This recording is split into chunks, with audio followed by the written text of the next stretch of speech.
Selamat datang di channel Wow Serem, tempatnya cerita yang dapat membuat bulu kuduk meremang. Yuk, daripada kita lama-lama langsung saja kita masuk ke dalam ceritanya. Pagi-pagi sekali, Yuni udah bangun. Masih setengah ngantuk, dia duduk sebentar. Di pinggir tempat tidur aneh, kasurnya empuk. Tapi tadi malam dia mimpi kayak tidur di lantai dingin. Badannya juga pegal semua, padahal semalam gak kerja berat. Sambil enggelet, dia ngelirik jam dinding, masih jam 5 kurang. Dia langsung ke dapur, nyalain kompor, dan mulai nyiapin lauk buat nasi bungkusnya. Ada ayam kecap, telur balado, dan orek tempe. Bau harum mulai semerbak dari wajan. Warung kecil di depan rumahnya mulai dibuka. Gerobak kecil dorongannya udah siap didorong keliling kampung nanti. Sekitar jam 6 lebih. Waktu dia lagi naruh nasi bungkus di etalase kaca, Yuni lihat sosok familiar duduk di kursi kayu depan warung. Pak Dargo, pria tua itu udah jadi langganannya dari awal jualan. Selalu datang pagi, beli 2 bungkus, kadang buat sarapan, kadang katanya buat makan siang juga. Wah, Pak Dargo udah datang aja, sapa Yuni sambil senyum. Pak Dargo cuma ngangguk. Kecil, mukanya seperti biasa, tenang dan kalem. Nasi ayam kecap sama telur balado ya, kayak biasa, katanya pelan. Yuni bungkusin cepat, kasih plastik, dan ambilkan uang kembalian. Tapi anehnya, tangan Pak Dargo agak gemetar waktu nerima bungkusannya. Wajahnya juga lebih pucat dari biasanya. Pak, sehat-sehat aja kan? Tanya Yuni. Pak Dargo cuma senyum tipis. Iya, paling masuk angin, jawabnya sebelum jalan pelan. Ke arah gang, Yuni lanjutin jualannya. Warga satu persatu datang. Ada ibu-ibu, tukang ojek, sampai anak sekolah yang beli cuma buat sarapan. Semua berjalan normal. Sampai sore harinya, waktu dia lagi beres-beres buat tutup warung, suara ribut-ribut dari arah ujung gang bikin dia berhenti. Dia lihat beberapa warga lari ke satu rumah tua di pojok kampung, rumahnya Pak Dargo. Pak Dargo kenapa? Tanya Yuni. Ke Burini yang lewat buru-buru, katanya pingsan, ada yang nemu dia udah tiduran di dapur. Jawab Burini cepat. Yuni ikut lari ke sana. Pas sampai, suasananya udah kacau. Beberapa warga berdiri di luar. Ada yang nangis, ada yang nutup mulut. Sampai Mule di dalam rumah, tubuh Pak Dargo tergeletak di lantai. Mukanya melepuh kayak habis kena air panas. Lidahnya menjulur keluar. Warnanya hitam legam, matanya melotot dan di sebelahnya ada nasi bungkus yang masih utuh. Plastik pembungkusnya pun belum dibuka. Yuni langsung lemes. Dia nggak berani masuk. Rasanya mual, dingin, dan jantungnya deg-degan. Nasi itu dari warungnya. Dia hafal betul jenis lauknya. Itu nasi buat Pak Dargo tadi pagi. Beberapa warga mulai berbisik-bisik. Ada yang lirik ke arah Yuni. Ada juga yang udah terang-terangan bilang, itu kayaknya dari nasi bungkus itu deh. Yuni buru-buru pulang. Tangannya dingin, pikirannya kacau. Di rumah, dia duduk lama di dapur, ngelamun. Ini bukan keracunan. Biasa, kalau keracunan makanan, biasanya diare, pusing, atau muntah. Tapi ini melepuh dan lidah hitam. Dia pernah dengar cerita dari ibunya dulu. Santet jenis makan diri sendiri. Kutukan yang masuk lewat makanan. Tubuh korban bakal hancur. Mulai dari lidah, tenggorokan, organ dalam, sampai kulit. Pelan-pelan dimakan energi hitam yang dikirim sama dukun lewat perantara makanan. Tapi, siapa yang ngirim? Dan kenapa Pak Dargo? Malamnya Yuni gak bisa tidur. Tiap merem, wajah Pak Dargo selalu muncul. Matanya yang melotot, kulit melepuh. Nasi bungkus yang belum sempat dimakan. Semua itu bikin perutnya mual. Dia pun bangun, ke dapur, dan ngeluarin kotak kayu warisan ibunya yang udah lama gak dia buka. Tapi dia belum berani buka isinya. Masih ragu. Keesokan paginya, waktu Yuni baru buka warung, seorang ibu datang. Bu Sumarni, tetangganya, tanpa basa-basi, dia balikin 2 bungkus nasi yang dia beli kemarin. Maaf ya Yu, saya takut. Suami saya nggak mau makan, katanya kejadian. Pak Dargo itu gara-gara nasi dari sini, katanya sambil buru-buru pergi. Yuni cuma bisa diam, matanya mulai panas. Tapi dia tahan. Beberapa menit kemudian, ada 2 tetangga lain lewat. Mereka nggak beli nasi kayak biasanya, malah hanya lirik-lirik warungnya, lalu bisik-bisik. Satu anak kecil nyeletuk. Ma, jangan beli di sini ya, kata Pak RT. Nasi di sini ada setannya. Yuni akhirnya duduk lemas. Jualannya hari itu nyaris nggak laku. Hanya 1 orang ojek online yang datang beli. Dan itu pun nggak banyak ngobrol. Setelah itu, seharian sepi. Menjelang malam, Yuni menatap etalase kaca yang masih penuh nasi bungkus. Tangannya gemetar pelan. Ia tahu ini bukan soal dagangan basi. Ada yang lebih besar, sesuatu yang main di belakang layar. Santet jenis ini bukan cuma untuk nyakitin, ini buat ngirim pesan. Tapi dari siapa? Dan kenapa mulai dari langganannya sendiri? Malam itu, Yuni akhirnya buka kotak kayu tua di kamarnya. Di dalamnya ada keris kecil berbalut kain mori dan secari kertas tua bertuliskan tulisan tangan ibunya.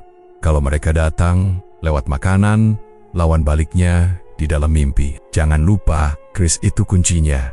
Yuni menatap keris itu lama. Dia tahu ini belum selesai. Baru saja dimulai.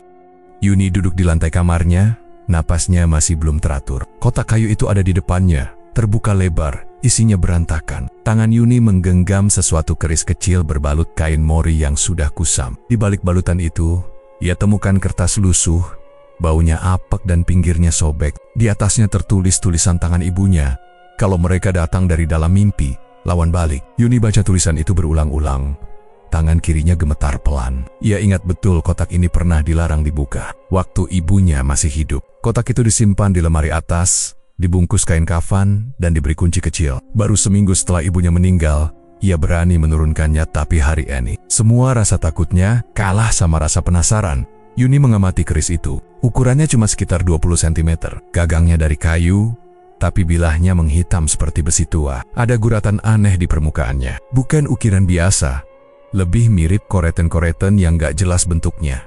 Malamnya, Yuni tidur dengan keris itu ditaruh di bawah bantal. Ia gak tahu kenapa, tapi hatinya bilang begitu. Waktu matanya mulai berat, ia dengar suara lirih di telinganya. Suara perempuan, lembut tapi jelas. Kalau kamu ketarik, jangan lama-lama, keris itu pintumu keluar. Seketika, Yuni terbangun, tapi bukan di kamarnya. Ia berdiri di sebuah jalan sempit, basah, penuh kabut. Di kanan kiri ada tembok tinggi berlumut. Udara dingin menusuk, tapi kaki dan tangannya terasa beku. Dia mau teriak, tapi suaranya nggak keluar. Di depan, samar-samar, ada suara minta tolong. Yuni melangkah pelan. Setiap kali kakinya menginjak genangan, muncul bau busuk kayak daging basi. Ia nyaris terpleset waktu melihat seseorang duduk membelakangi. Tubuhnya gemetar itu. "Pak Dargo, Pak!" Suara Yuni serak. Pak Dargo berbalik. Wajahnya hancur, kulitnya meleleh. Matanya bolong dan mulutnya belepotan darah. Tapi yang paling mengerikan adalah dia sedang makan bagian tubuhnya sendiri.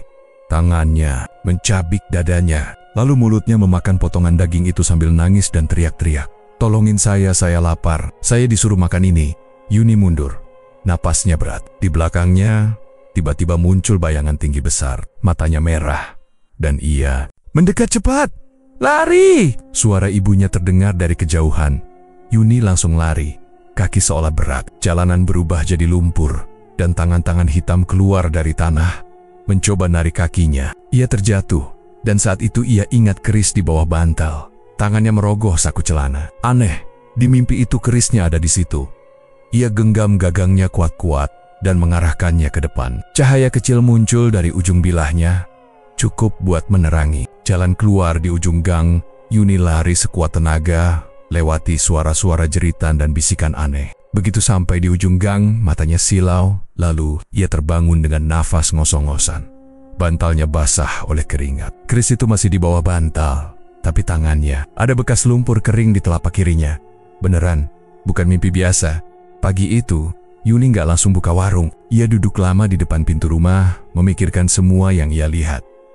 Ia sadar satu hal. Arwah Pak Dargo belum tenang, dan ada sesuatu yang nyuruh dia buat makan diri sendiri. Itu bukan penyakit, bukan racun, tapi kiriman. Si pengirimnya masih hidup, tapi kenapa nyerangnya lewat mimpi? Dia buka-buka lagi isi kotak kayu. Di bawah lapisan kain tua, dia temukan buku catatan kecil.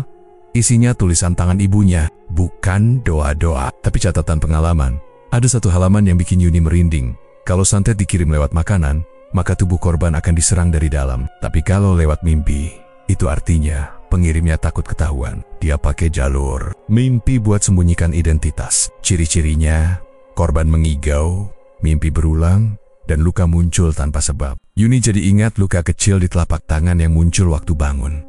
Sama seperti yang dia alami barusan. Mimpi itu bukan mimpi biasa. Itu jalan masuk ke dunia mereka, dunia yang katanya ibunya dulu sebut sebagai dunia sebelah. Tapi kenapa ibunya dulu bisa tahu semua ini? Sejauh yang Yuni tahu, ibunya cuma jualan jamu dan sering bantu warga yang kesurupan. Tapi ternyata, lebih dari itu. Siang harinya, seorang anak kecil datang ke warung Yuni. Namanya Aldi, anak tetangga. Dia datang bawa satu nasi bungkus dan bilang, Ini katanya disuruh balikin, Bu. Ibu saya nggak berani makan. Yuni ambil nasi bungkus itu. Plastiknya masih rapat, tapi ada bercak minyak di bagian luar. Anehnya, bungkusannya nggak seperti biasanya. Bukan plastik Yuni. Kertas nasinya pun beda warna, lebih kekuningan. Dan ada bau aneh seperti bunga busuk. Yuni buka perlahan. Isinya bukan makanannya, bukan ayam kecap atau orek, tapi nasi putih penuh semut merah yang hidup dan bergerak cepat. Dia langsung bungkus ulang dan buang ke tempat sampah besar di belakang rumah. Tangan dan kakinya gemetar lagi. Seseorang mencoba nyerangnya balik. Lewat jalur yang sama, makanan, dan mungkin nanti lewat mimpi lagi. Tapi siapa? Yuni tahu satu hal pasti. Keris kecil itu bukan hiasan, itu alat buat masuk ke dunia sebelah. Dan satu-satunya cara buat cari tahu siapa pelaku sebenarnya. Tapi kalau dia masuk lagi dan nggak balik tepat waktu, dia bisa nggak pulang selamanya. Yuni tidur dengan keris digenggam di tangan kanan. Ayah sudah sah. Malam itu ia sengaja membiarkan dirinya ketarik lagi ke mimpi. Tapi kali ini dia mau masuk dengan sadar. Di dalam mimpinya, Yuni berdiri di tempat yang asing. Sekali gelap. Tapi di kejauhan terlihat cahaya redup seperti dari lampu minyak. Ia menatap telapak tangan kirinya kosong. Lalu ia angkat keris dan tusukkan ujungnya perlahan ke telapak itu. Tidak terasa sakit, hanya dingin, seperti menusuk es. Tiba-tiba tanah di bawahnya hancur dan tubuhnya jatuh. Ia menjerit, lalu mendarat keras di lantai batu. Saat membuka mata, ia sudah berada di tengah sebuah pasar yang aneh. Pasarnya luas, tapi kosong. Udara di situ pekat, penuh asap tipis yang beraroma amis. Kios-kios berjajar, tapi dagangannya tidak wajar. Di satu kios, ada kepala ayam hidup yang bergerak-gerak tanpa badan. Di kios lain, nasi merah meneteskan darah, seperti baru saja dicampur daging mentah. Ada juga piring-piring yang berjalan sendiri di atas meja. Yuni berjalan pelan, memandangi sekeliling. Suara-suara aneh terdengar dari balik tirai kios, orang tertawa, menangis. Bahkan ada yang berdoa cepat-cepat seperti dikejar waktu. Semakin jauh ia masuk ke dalam pasar. Langit di atas berubah warna jadi merah gelap, dan hawa panas mulai terasa. Ia berhenti di depan satu warung kecil yang tampak lebih nyata dari kios lain. Di warung itu ada nasi bungkus juga. Tapi bungkusan nasinya pakai kertas coklat bermotif batik, persis seperti yang pernah ia lihat di dunia nyata yang dibawa balik sama si Aldi. Tangannya gemetar waktu mau mendekat. Di bawah Mayaya melihat sobekan kain hitam berlumuran darah. Seperti potongan serbet atau lap meja, ia memungutnya cepat, lalu menoleh ke belakang sepi. Tapi saat ia berbalik lagi, warung itu menghilang. Yang tersisa hanya lantai batu dan genangan darah. Tiba-tiba terdengar suara langkah cepat di kejauhan. Bukan satu, banyak. Yuni menoleh ke arah gang masuk pasar. Ada yang datang. Sosok tinggi, jalannya aneh, seperti terseret. Lalu muncul wanita tanpa wajah. Tubuhnya tinggi, bajunya sobek, dan dari perutnya menganga mulut besar yang menjerit melengking. Makhluk itu langsung lari ke arah Yuni. Yuni refleks kabur. Kain hitam masih di tangannya. Ia masuk ke lorong-lorong pasar yang gelap, berliku dan penuh barang-barang busuk. Kaki dan tangannya lecet kena tumpukan besi dan kayu. Suara jeritan dari perut makhluk itu makin dekat. Langkahnya cepat, bahkan kadang seperti melompat. Yuni belok ke satu gang sempit, tapi ternyata buntu. Di ujung gang ada pintu kayu tua. Ayah coba dobrek tapi terkunci. Panik, ia keluarkan keris dari pinggang celana dan tusukkan ke pintu itu. Saat bilahnya menyentuh kayu, pintunya terbuka sendiri dan menarik tubuh Yuni masuk. Ia terjatuh lagi. Kali ini ke tempat seperti dapur tua. Di dalamnya ada tungku, wajan gosong, dan meja dengan piring-piring pecah. Ia sembunyi di balik rak kayu sambil menahan napas. Makhluk tadi masuk. Langkahnya berat. Jeritan dari perutnya makin nyaring. Matanya tidak ada, tapi seolah bisa melihat. Ia mencium udara, lalu menoleh ke arah tempat Yuni sembunyi. Yuni, suara itu keluar dari perutnya. Bukan suara makhluk, tapi suara perempuan. Suara yang familiar. Yuni makin gemetar. Ia pegang keris erat-erat. Ketika makhluk itu sudah tinggal beberapa langkah lagi, Yuni melompat dan menusukkan keris ke bagian perut yang terbuka itu. Teriakan keras mengguncang ruangan. Cahaya putih menyilaukan memenuhi ruangan itu. Tiba-tiba semuanya hilang. Yuni kembali, terbangun di kamarnya. Napas tersengal, baju basah oleh keringat. Tapi yang paling bikin merinding adalah potongan kain hitam itu masih di tangannya. Beneran, bukan cuma mimpi. Yuni menaruh kain itu di meja. Darahnya sudah kering, tapi motifnya khas. Ia seperti pernah melihat kain ini. bukan kain pasar biasa. Seperti serbet yang sering dipakai oleh salah satu pedagang makanan keliling di kampungnya. Seorang penjual gorengan yang baru pindah sekitar 2 minggu lalu, nama orang itu Pak Wiryo. Warung gorengannya terletak di gang belakang dekat masjid. Warung itu selalu sepi, tapi anehnya tetap buka tiap hari dan gak pernah kehabisan minyak atau bahan. Setiap kali lewat Yuni sering siom, bau aneh dari gorengannya kayak minyak yang dicampur menyan. Yuni memandangi kerisnya lagi. Ini bukan mimpi biasa. Dunia yang ia masuki bukan cuma alam tidur. Itu tempat di mana arwah gentayangan, kutukan bergerak, dan energi jahat bersarang, dan makhluk penjaga tadi. Bukan sekadar penjaga, tapi semacam pelindung rahasia si pengirim. Kalau sampai ketahuan siapa pelakunya, pasti dia bakal lebih gila lagi. Tapi sekarang Yuni sudah punya jejak. Kain itu bisa jadi petunjuk pertama. Yuni terbangun dengan tubuh lelah dan kepala berat. Ia duduk di tepi tempat tidur sambil menggosok wajahnya. Saat menatap telapak tangan kirinya, ia terdiam. Ada luka gores memanjang, tepat di tempat yang ia tusuk dalam mimpi semalam. Warna merah kecoklatan, bekas darah kering. Nggak mungkin ini cuma mimpi, gumamnya pelan. Belum sempat berpikir lebih jauh, suara ribut dari luar rumah bikin Yuni kaget. Ia berdiri, mengintip dari balik tirai jendela, matanya membelalak. Sekelompok warga berdiri di depan warungnya. Ada yang bawa spanduk bertuliskan, "Tolak penjual nasi berbahaya." Beberapa dari mereka menanjuk-nanjuk ke arah rumah Yuni sambil teriak, "Keluarin dia! Suruh pergi dari kampung ini! Baru tinggal di sini beberapa tahun udah bawa sial." Pak Dargo mati. Sekarang siapa lagi? Yuni menelan ludah. Ia tahu cepat atau lambat situasi ini bakal terjadi. Tapi tidak secepat ini. Ia baru saja menemukan petunjuk, tapi belum sempat melakukan apa-apa. Tiba-tiba, suara ketukan keras menggema dari depan pintu. "Buk, buk, buk, Yuni, keluar sekarang juga. Kita mau bicara." Yuni ragu. Tapi kalau terus sembunyi, bisa-bisa warga nekat masuk rumah. Dengan tangan masih gemetar, ia buka pintu perlahan. "Bu Yuni," kata Pak RW dengan nada tegas. "Maaf ya, warga resah. Udah ada 2 kejadian. Dan dua-duanya ada kaitan sama nasi bungkus dari warung kamu." "Apa maksudnya 2 kejadian? Yang saya tahu cuma Pak Dargo," jawab Yuni bingung. Seorang ibu-ibu di belakang Pak RW langsung maju. "Anak saya semalam muntah darah, Bu. Padahal cuma makan nasi bungkus yang saya beli dari tetangga. Katanya ngambil dari warung kamu." "Nggak mungkin, Bu," jawab Yuni. "Kemarin saya nggak jualan. Etalase saya masih penuh. Makanan nggak keluar satupun." "Nggak usah bohong. Anak saya hampir mati!" teriak si ibu sambil menangis. Warga lain mulai ikut ribut.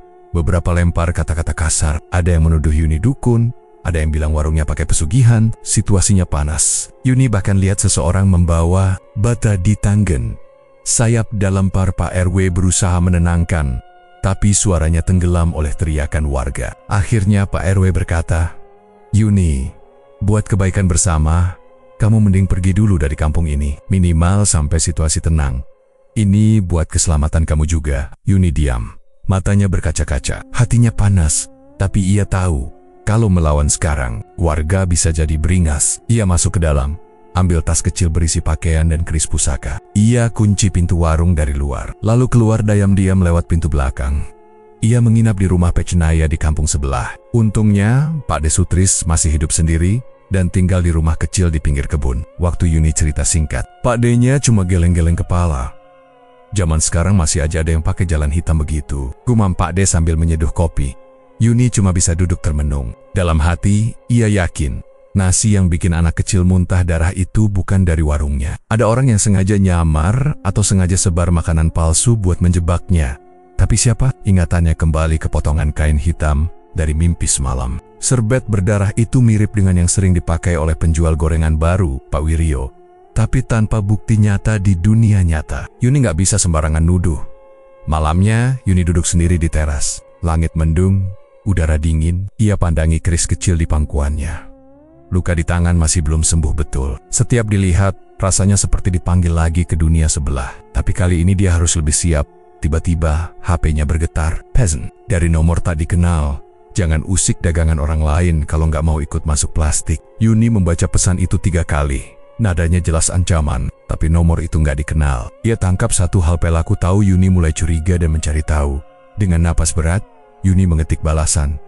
"Aku nggak takut, aku cuma mau tahu kenapa." Pak Dargo yang jadi korban, tak ada balasan. Tapi 5 menit kemudian, Anjing-anjing di sekitar rumah Pak D menggonggong kencang. Pak D yang lagi tidur di ruang depan terbangun dan buru-buru keluar. "Kenapa ribut gitu ya?" Yuni ikut berdiri. "Kayaknya ada yang lewat, Pak D." Pak D membawa senter, lalu menyorot ke kebun samping. Tidak ada siapa-siapa. Tapi di tanah berumput dekat pagar, mereka lihat sebuah bungkusan kecil, dibalut daun pisang, diikat benang merah. Pak D langsung mundur. "Itu bukan sembarangan, Yu. Jangan disentuh." Yuni mendekat pelan. Ia lihat tulisan di bagian atas bungkusan. "Ganti rasa." "Ini kayak sindiran," gumam Yuni. "Ganti rasa? Maksudnya nasi bungkusku udah dirasa gitu?" Pak D mengangguk. "Itu kiriman. Tapi niatnya bukan nyakitin kamu. Cuma pesan." Yuni tahu, ini bukan sekadar kiriman biasa. Ini tantangan. Pelaku ngetes keberaniannya. Malam itu, Yuni tak bisa tidur. Ia tahu, kalau nggak ambil tindakan, semua akan terus begini. Reputasinya hancur, warga takut, dan si pelaku bakal terus bebas jalanin aksinya. Besok malam, ia putuskan, ia akan masuk lagi ke dunia sebelah. Kali ini dengan satu tujuan, cari bukti siapa pengirim nasi kutukan itu. Malam ketiga, Yuni menginap di rumah Pak D-nya. Ia kembali mimpi aneh. Tapi kali ini lebih parah. Ia berdiri di tengah sawah luas, tapi bukan sawah biasa. Tanahnya hitam bau amus menyenggot, dan yang paling mengerikan di antara batang-batang, padi. Muncul kepala-kepala manusia setengah terkubur.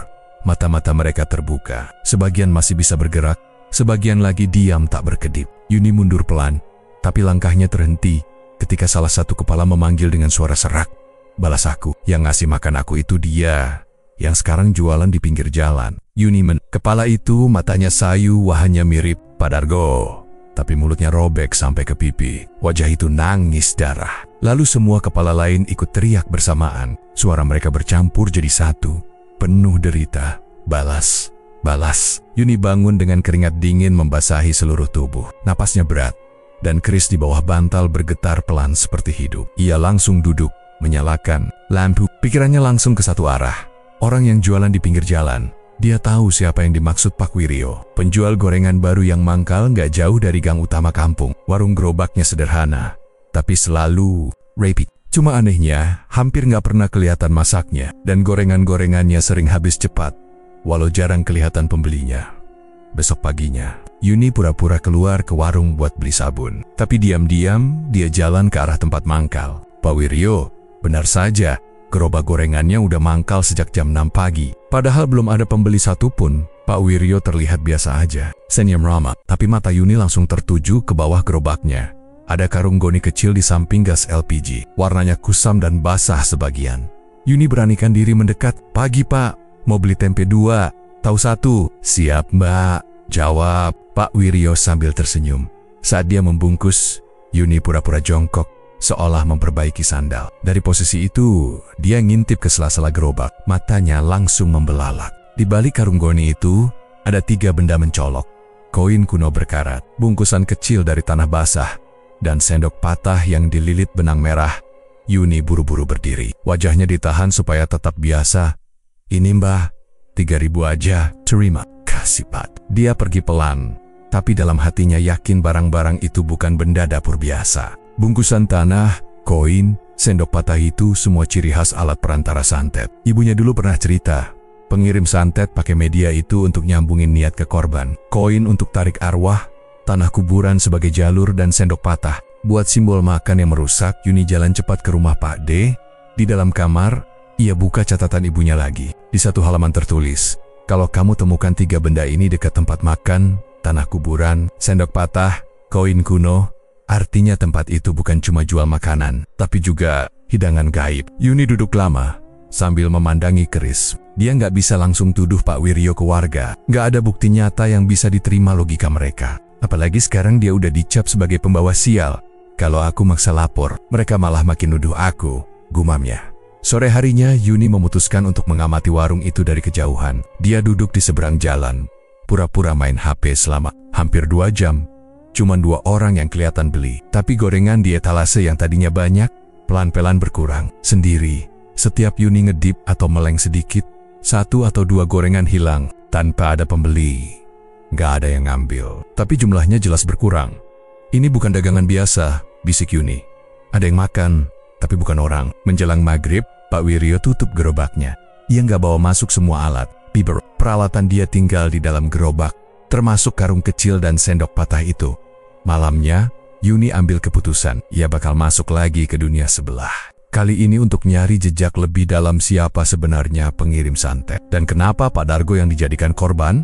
Sebelum tidur, ia olesi keris dengan minyak peninggalan ibunya. Minyak wangi itu katanya bisa memperjelas jalur mimpi. Biar enggak nyasar, ia baringkan badan, pejamkan mata, dan membiarkan pikirannya tertarik masuk.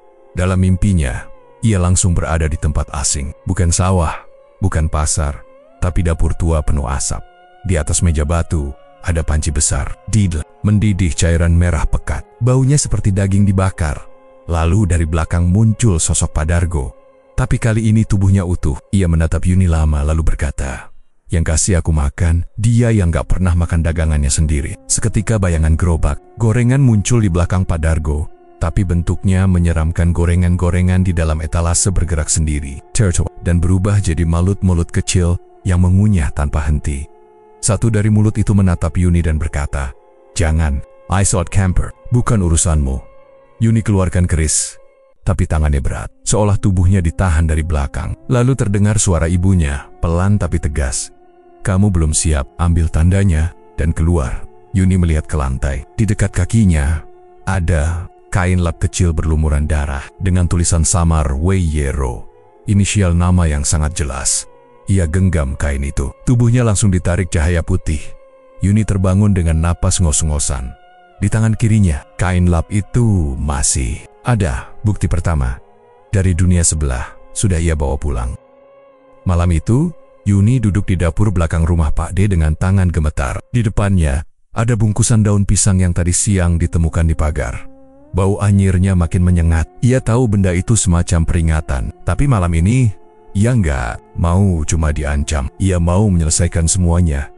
Yuni ambil korek dan menyalakan api. Ia bakar perlahan bungkusan itu di atas wadah logam. Asapnya langsung naik, tebal dan hitam. Sambil itu, ia genggam keris pusaka peninggalan ibunya erat-erat. Begitu asap menyelimuti wajahnya, pandangannya gelap seketika. Saat membuka mata, Yuni sudah berada di tempat lain. Ia berdiri di depan rumah kayu tua. Catnya mengelupas. Jendelanya pecah dan dari dalam terdengar suara langkah berat disertai tawa pelan yang serak. Bau busuk menyergap campuran darah, daging busuk dan bau tubuh tikus mati. Dengan perlahan, Yuni masuk ke dalam. Ruangan itu dipenuhi asap dan debu. Dindingnya hitam, seperti habis kebakaran, dan lantainya basah oleh cairan merah tak dikenal. Di tengah ruangan, duduk seseorang dengan punggung menghadap, rambutnya lebat dan kusut. Ia berbaju lusuh seperti tukang gorengan. Ketika orang itu berbalik, Yuni langsung mundur. Wajahnya memang mirip Pak Wiryo, tapi matanya tiga. Yang ketiga, ada di tengah dahi, terbuka lebar dengan warna merah terang. Mulutnya seperti robek ke samping, dan waktu bicara, ada dua suara keluar sekaligus, satu berat seperti pria, satu lagi nyaring seperti anak kecil. "Sudah tahu kamu bakal datang," katanya sambil tersenyum miring. Yuni angkat keris.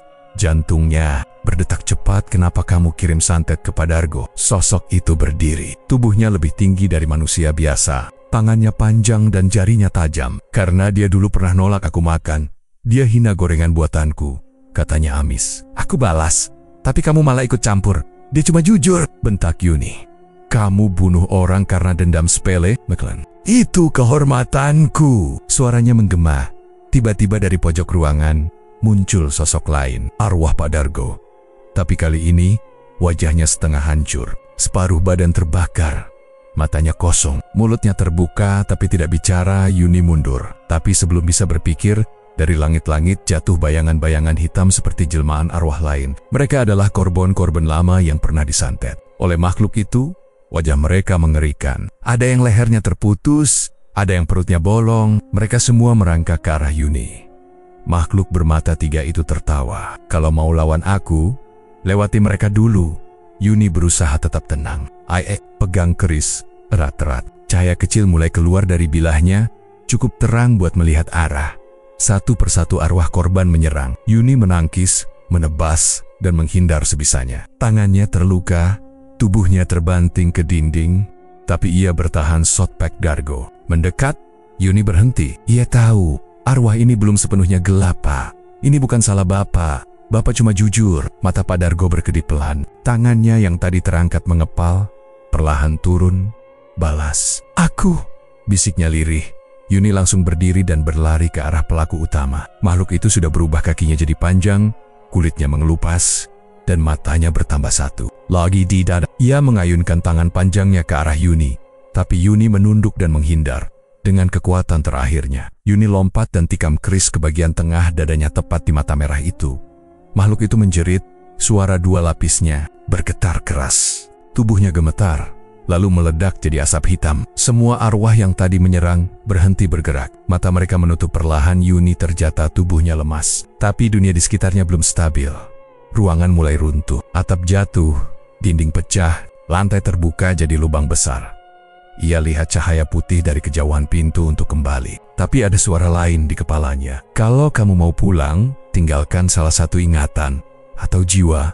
Yuni panik, ia tak tahu siapa yang bicara. Tapi satu hal pasti, ada harga yang harus dibayar agar bisa kembali ke tubuhnya. Kalau ia tinggalkan ingatan, ia bisa hidup tapi lupa semuanya. Ibunya keris, siapa pelakunya. Tapi kalau ia tinggalkan jiwanya, tubuhnya akan kembali. Tapi hatinya hampa, tak lagi jadi dirinya. Yuni menang, pilihannya sulit. Tapi ia ingat pesan ibunya. Kalau mereka datang dari dalam mimpi, lawan balik. Ia pegang keris dan berkata, ambil sebagian ingatanku. Tapi biarkan, aku tahu kebenarannya. Suara di kepalanya hening, lalu cahaya menyelimuti tubuh Yuni. Dunia mimpi menghilang. Yuni terbangun di atas tempat tidur. Napasnya pendek dan tubuhnya lemas luar biasa. Pak D, Sutris yang duduk di sampingnya langsung kaget dan bersyukur. Kamu seminggu nggak bangun, Yuni. Seminggu. Yuni menatap Pak D-nya. Ia masih ingat nama beliau. Ia masih tahu dirinya siapa. Tapi, sebagian ingatannya hilang. Ia lupa detail mimpi, lupa wajah pelaku. Tapi satu hal masih digenggamnya, keris kecil yang bergetar pelan. Dan, secari kain dengan nama samar, Yuni tahu, pertarungan belum benar-benar selesai. Tapi dia selamat untuk saat ini. Pagi itu, langit mendung tipis mengiringi langkah Yuni menuju warung kecilnya. Sudah seminggu sejak ia bangun dari tidur panjang yang membingungkan. Beberapa potongan mimpi masih muncul sekilas. Tapi banyak bagian yang buram. Ia tahu, sebagian ingatannya ditukar agar ia bisa kembali. Tapi satu hal yang tidak hilang, keinginannya untuk kembali berjualan. Tapi kali ini, ia melakukannya dengan cara berbeda. Warung kecil itu sempat ditinggalkan warga, debu menumpuk dan kursi-kursinya kotor. Tapi pagi ini, Yuni pelan-pelan membersihkannya. Ia menata ulang meja saji, mencuci alat masak, dan menggantungkan tulisan kecil di depan warung. Nasi bungkus terbatas. Semua sudah didoakan. Nasi bungkus yang ia jual kini hanya 10 bungkus per hari. Ia tidak lagi memasak dalam jumlah banyak. Setiap bungkus ia siapkan perlahan, sambil membaca doa yang pernah diajarkan almarhum ibunya. Doa pemutus niat buruk dan pelindung rezeki. Satu demi satu warga mulai berdatangan. Awalnya cuman melihat-lihat, ada yang berdiri jauh, hanya menonton. Tapi setelah melihat beberapa tetangga makan tanpa masalah, satu orang berani beli. Masih kayak dulu ya, Yu? Nasinya hangat, sambalnya nendang, ujar Bularas, langganan lamanya Yuni. Cuma tersenyum. Iya, Bu, tapi sekarang saya nggak berani masak banyak-banyak. Sekadar berbagi aja. Kabar itu menyebar cepat. Beberapa warga yang dulu ikut menuduh, mulai balik badan dan beli secara diam-diam. Meskipun masih banyak yang diam, mereka mulai paham bukan Yuni penyebab semua kejadian itu. Sore harinya, kampung mendadak heboh.